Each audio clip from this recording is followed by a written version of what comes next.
നിരവധി സിനിമകളിൽ നായകനെ പോലും വിറപ്പിച്ച വില്ലൻ. ഒടുവിൽ പക്ഷേ മലയാളികൾ മേഘനാഥനെ കണ്ടത് കണ്ണുകളെ ഈറനണിയിച്ച സ്വഭാവ വേഷങ്ങളിൽ തിളങ്ങിയ ഏറ്റവും മികച്ച അഭിനയ മുഹൂർത്തങ്ങളിലാണ്.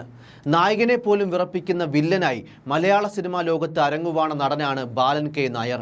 അച്ഛൻ്റെ അതേ പാത പിന്തുടർന്നാണ് മേഘനാഥനും സിനിമയിലേക്ക് എത്തുന്നത്. ചുരുങ്ങിയ കാലം കൊണ്ട് തന്നെ നിരവധി വേഷങ്ങളിലൂടെ മലയാള സിനിമ പ്രേക്ഷകരുടെ ഹൃദയം കീഴടക്കാൻ അദ്ദേഹത്തിനായി. 40 വർഷത്തോളം നീണ്ടുനിന്ന അഭിനയ ജീവിതത്തിൽ 50ഓളം സിനിമകളിലും നിരവധി ടെലിവിഷൻ പരമ്പരകളിലും അദ്ദേഹം അഭിനയിച്ചു. 1983 PN മേനോൻ സംവിധാനം ചെയ്ത അസ്ത്രം എന്ന ചിത്രത്തിൽ സ്റ്റുഡിയോ ബോയെ അവതരിപ്പിച്ചാണ് മേഘനാഥൻ സിനിമാ രംഗത്തേക്ക് പ്രവേശിച്ചത്. ആദ്യകാലത്ത് വില്ലൻ വേഷങ്ങളിലായിരുന്നു തിളങ്ങിയതെങ്കിലും പിന്നീട് ക്യാരക്ടർ വേഷങ്ങളും അദ്ദേഹത്തെ തേടിയെത്തി.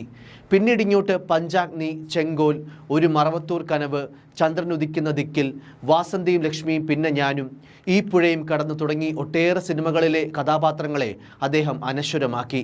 ചെന്നൈയിൽ നിന്ന് പ്രാഥമിക വിദ്യാഭ്യാസം പൂർത്തിയാക്കിയ മേഘനാഥൻ കോയമ്പത്തൂരിൽ നിന്ന് ഓട്ടോമൊബൈൽ എഞ്ചിനീയറിംഗിൽ ഡിപ്ലോമയും നേടിയിരുന്നു. തുടർന്നാണ് അഭിനയ രംഗത്തേക്ക് കടക്കുന്നത്. കമൽ സംവിധാനം ചെയ്ത് 1996 തിയേറ്ററുകളിലേക്ക് എത്തിയ ചിത്രമാണ് ഈ പുഴയും കടന്ന്. ദിലീപ്, മഞ്ജു വാര്യർ, മോഹിനി, ബിജു മേനോൻ തുടങ്ങിയവരാണ് ചിത്രത്തിൽ പ്രധാന വേഷങ്ങളിലെത്തിയത്. ചിത്രത്തിൽ രഘു എന്ന മദ്യപാനിയുടെ വേഷത്തിലാണ് മേഘനാഥൻ എത്തിയത്. രഘുവിനോട് പ്രേക്ഷകർക്ക് ദേഷ്യവും വെറുപ്പുമെല്ലാം തോന്നാൻ കാരണം മേഘനാഥൻ എന്ന നടൻ്റെ പ്രകടനം തന്നെയായിരുന്നു. അദ്ദേഹത്തിൻ്റെ അഭിനയ ജീവിതത്തിലെ മികച്ച കഥാപാത്രങ്ങളിൽ ഒന്നുകൂടിയാണിത്. 1998 ലാൽ ജോസ് സംവിധാനം ചെയ്ത് പ്രേക്ഷകരിലേക്ക് എത്തിച്ച ചിത്രമാണ് ഒരു മറവത്തൂർ കനവ്. മമ്മൂട്ടി ചിത്രത്തിൽ മേഘനാഥനും നല്ലൊരു റോളിലെത്തി. ഡ്രൈവർ തങ്കപ്പൻ എന്ന മേഘനാഥന്റെ വേഷവും മലയാളികൾ മറക്കാനിടയില്ല. ലാൽ ജോസ് സംവിധാനം ചെയ്ത ചിത്രമായിരുന്നു ചന്ദ്രനുദിക്കുന്ന ദിക്കിൽ.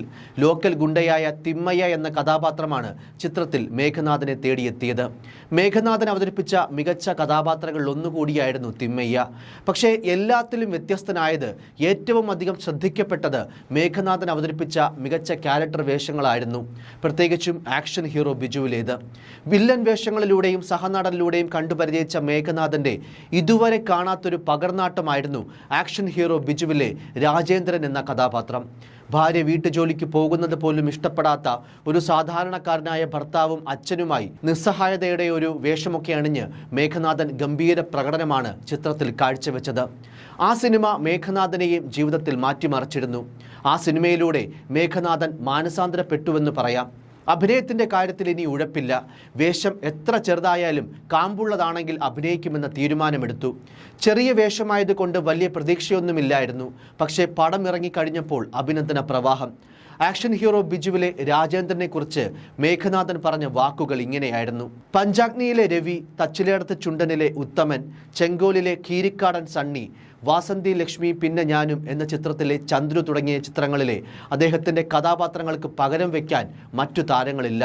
കുറച്ചു കാലം സിനിമയിൽ നിന്ന് മാറി നിന്ന മേഘനാഥൻ തോപ്പിൽ ജോപ്പൻ എന്ന മമ്മൂട്ടി ചിത്രത്തിലൂടെയായിരുന്നു തിരിച്ചുവരവ് നടത്തിയത്. തോപ്പിൽ ജോപ്പനിൽ കുറച്ച് സീനുകളെ ഉള്ളുവെങ്കിലും എല്ലാം മമ്മൂട്ടിക്കൊപ്പമായിരുന്നു. മാനസാന്തരപ്പെടുന്ന മദ്യപൻ്റെ വേഷമാണ് സിനിമയിലുണ്ടായിരുന്നത്.